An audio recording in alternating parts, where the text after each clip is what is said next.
पुण्यात सारसबाग येथे सुरू झाला आहे बालोत्सव। वेळ सकाळी 11 ते 5। लवकर जा नाही तर नंतर प्रचंड गर्दी होते। इथे फक्त एंटरटेनमेंटच नाही तर खेळ आणि अभ्यास दोन्ही एकाच ठिकाणी। मॅजिक शो आणि पॉटरी देखील आहे। इथे मुलांना science, art, craft, sports, story telling workshop या सगळ्यामुळे खूप शिकायला मिळते। मुलांना करायसाठी ते एवढ्या वेगवेगळ्या ऍक्टिव्हिटीज आहेत की वेळ कमी पडेल आणि एंट्री फ्री आहे। उद्याचा एकच दिवस शिल्लक असल्यामुळे लवकरात लवकर जा। ज्यांच्याकडे लहान मुलं आहेत त्यांच्याबरोबर हा व्हिडिओ नक्की शेअर करा, जेणेकरून ही माहिती सर्व पॅरेंट्स पर्यंत पोहोचेल। आणि जर मिस केलं तर काळजी करू नका, पुढच्या वर्षी विंटरमध्ये पुन्हा एकदा येणार आहे बालोत्सव। ते करण्यासाठी चॅनलला सबस्क्राईब करून ठेवा। इथे युनिक टॉयज आणि ऍक्टिव्हिटीजचे स्टॉल सुद्धा आहेत।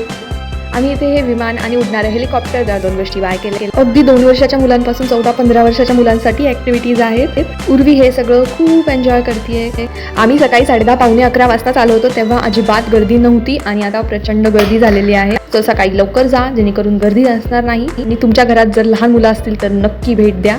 आणि हा व्लॉग आवडला असेल तर लाईक करा।